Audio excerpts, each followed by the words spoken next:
तो सहारा और सहारा श्री अपनी कमिटमेंट को पूरा करने के लिए पूरी मैनेजमेंट को जो डायरेक्शन दिए उसके हिसाब से काम करना। जहां तक बोर्ड ऑफ डायरेक्टर का सवाल है और ओपी साहब का सवाल है और जो लेटर वायरल हुई है उसकी सवाल है, तो सर मैं एक चीज आपको क्लियर कर देना चाहता हूं कि जो हिंदुस्तान की रेगुलेटरी है और जो हिंदुस्तान का कानून है और नियम है और जो संविधान बनी है ना, वहां पर कोई खिलवाड़ नहीं कर सकता है, कोई कहीं बच के भाग नहीं सकता है। जहां तक सहारा का सवाल है तो ना कभी भागने की कोशिश किया है, ना भागा है, ना भागेगा। हिंदुस्तान में यही एक ऐसी कंपनी है जिसकी आप अगर डीप मापेंगे तो आप माप नहीं सकते, इतनी बड़ी डीप है। 15 लाख लोगों की रोजी रोटी देने वाला हिंदुस्तान का एक पहला कंपनी है, उसके ऊपर इतनी बेरहमी से इल्जाम लगा देना और कुछ भी कह देना, ये लोकतंत्र में होता है, इसलिए हो रहा है।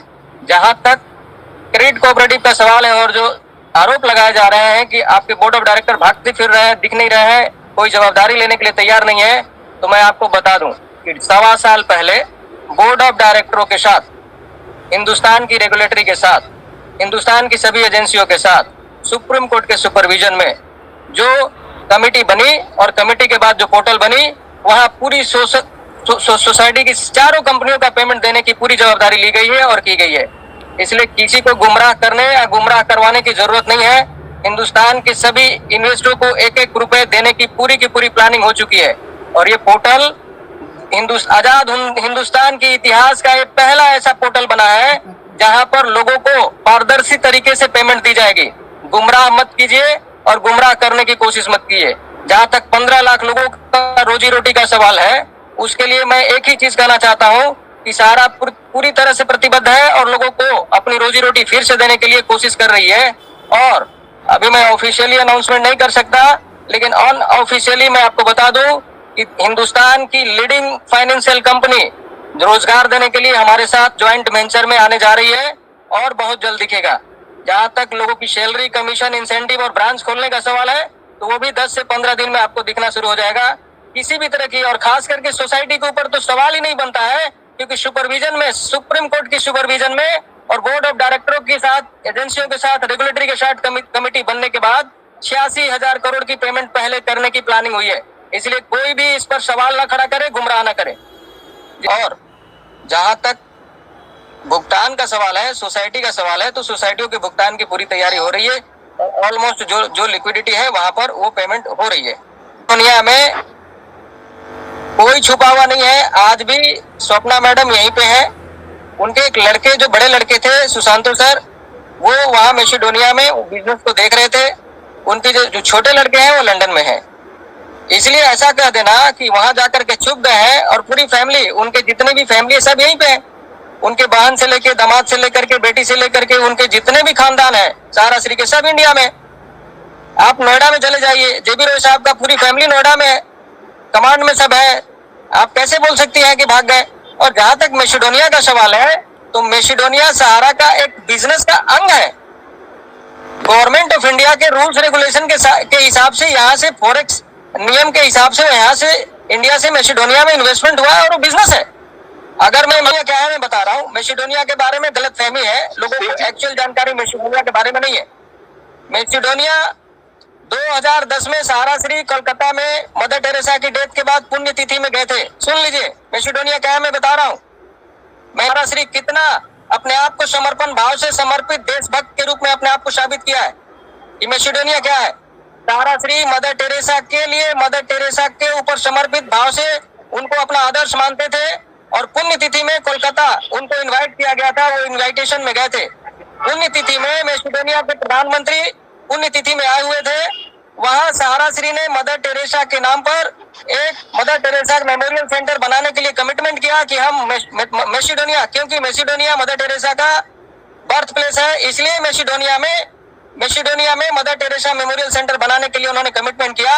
और उसके बाद मैसेडोनिया में सहारा का अपना बिजनेस शुरू हुआ। आपको पता होना चाहिए कि मैसेडोनिया एक ऐसी कंट्री है जहां पर कोई भी 4 लाख यूरो का इन्वेस्टमेंट कर देता है तो उसको ऑटोमेटिक वहां की सिटीजनशिप मिल जाती है। लेकिन सहारा ने 300 मिलियन यूरो का बिजनेस करने के लिए एग्रीमेंट साइन किया और वहां पर मैसेडोनिया में मदर टेरेसा मेमोरियल सेंटर बनाया गया। वहां पे एग्रीकल्चर और डेयरी फार्म भी बनाने की प्लानिंग थी, लेकिन सहारा श्री को जेल जाने के बाद वो भी स्टे आ गया और मैसेडोनिया गवर्नमेंट भी उसके ऊपर कार्रवाई किया। आपको पता नहीं है, उससे पहले बांग्लादेश में न्यू ढाका बनाने की भी एग्रीमेंट हुई थी, 80,000 करोड़ का MOU हुआ था। सहारा श्री को जेल में जाने के बाद सारे प्रोजेक्ट सहारा श्री का और सहारा का स्टे में है। इसलिए मैसिडोनिया सहारा श्री का घर नहीं है, मदर टेरेसा मेमोरियल सेंटर बनाया गया है और उसके लिए वहां पर जो सरकार ने जमीन दी थी, उस जमीन पर डेयरी फार्म और फार्मिंग और एग्रीकल्चर बिजनेस शुरू करने की प्लानिंग थी, लेकिन वो अभी नहीं चालू नहीं है, पोस्टपोन है जेल में जाने के बाद। इसलिए मैसिडोनिया में कोई नहीं है।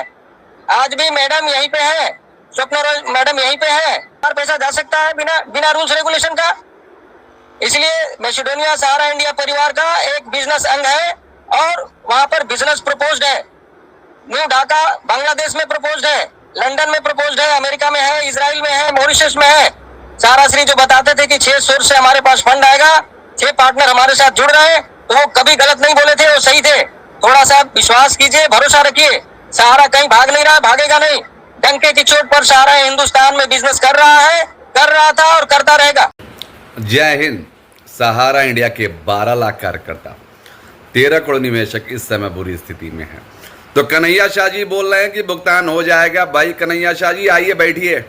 बहुत अच्छा लगता है जब सहारा इंडिया के मैनेजमेंट के कुछ लोग आते हैं और समाधान की बात करते हैं। मैं ये तो कह रहे हैं ब्याज सहित मिलेगा, बहुत ही शुक्रिया सर।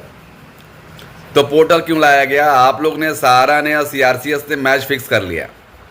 अगर भुगतान करना है तो लिमिट बढ़ा दी जाना सर, 5 लाख की लिमिट बढ़ा दिया जाए, ज़्यादा से ज़्यादा लोगों का भुगतान होगा, समाधान होगा। कौन मैसिडोनिया गया, क्या हुआ, उससे नहीं है। आज ये बात ही सबसे इंपॉर्टेंट है कि प्रॉब्लम को रिजॉल्व कैसे कराया जाए। सहारा प्रबंधन को सामने आना चाहिए, बीच का रास्ता निकालना चाहिए। जैसे जैसे निवेशकों का मूलधन मिल सके, ब्याज सहित मिले। 10,000 रुपये अभी CRCS वाले खुद ही डिफिशियंसी, जानबूझ के डिफिशियंसी दे रहे हैं। डिफिशियंसी देने वाले सहारा इंडिया और ये सहकारिता मंत्रालय के अधिकारी हैं। चाहे आप कितना अच्छा फॉर्म भर लें, चाहे आप कितना भी अच्छा फॉर्म भर लें, ये जानबूझ के डिफिशियंसी दिया जा रहा है, लोगों को गुमराह किया जा रहा है। बहुत से ऐसे लोग हैं, एजेंट है, वो परेशान है, निवेशक परेशान है, एजेंट परेशान, क्या करता परेशान है। तो बीच का रास्ता निकाला जाए, मूलधन या ब्याज सहित की बात किया जाए। सहारा के अधिकारी आके बोलें कि सहारा कार्यालय खुलना चाहिए, नहीं खुलना चाहिए तो बंद करिए, वाइंड अप करिए। तो आप लोग बताइए कि सहारा इंडिया का भुगतान कहां से होना चाहिए। देखिए रिफंड पोर्टल से तो हो सकता है, लेकिन लिमिट बढ़ाए और सहारा की मदद ली जाए ना। बिना सहारा के एजेंट के माध्यम से सहारा इंडिया के जोनल मैनेजर और रीजनल मैनेजर के माध्यम से डिफिशियंसी दूरी नहीं हो सकती है। या दोनों लोग साथ में आ जाएं, भुगतान करा दें। तो 12 लाख कार्यकर्ता, 13 करोड़ निवेशक इस समय देख रहा है कि भुगतान कहां से होना चाहिए। कमेंट करके जरूर बताएं। इस वीडियो को ज़्यादा लाइक कीजिए, शेयर कीजिए। जय हिंद, जय भारत, शुक्रिया। प्रणाम, मैं प्रयागराज से Sushila Vais, respected zonal chief, respected RM sir, Sahara Parivar को मैं धन्यवाद देना चाहती हूँ। सहारा श्री जी को भी सशक्त नमन करती हूँ। हमें सरकार न्यायपालिका से सिर्फ एक अनुरोध भरा निवेदन है। हम सहारा कार्यकर्ता का संस्था के अधीन रोजगार करने की व्यवस्था एकदम प्रदान। न्यायपालिका तथा सरकार से अपील, सहारा कार्यकर्ता रोजगार बहाल करें, सहारा निवेशकों का भुगतान सहारा कार्यालय से सुनिश्चित करें, सहारा इंडिया को जंजीरों से मुक्त करें तथा कार्यालय से सभी कार्य। भारत सरकार से नम्र निवेदन है कि 15 लाख बेरोजगार सहारा वर्कर का रोजगार तुरंत चालू करने की कृपा करें, महान कृपा होगी। आपने देखा कि सहारा इंडिया के 12 लाख कार्यकर्ता रो रहे हैं। न निवेशकों को भुगतान हो रहा है, न समाधान हो रहा है, न कार्यकर्ताओं का रोजगार के बारे में बात हो रहा है। धन्य है मोदी जी, अमित शाह। क्या 5,000 करोड़ से निवेशकों का भुगतान हो जाएगा?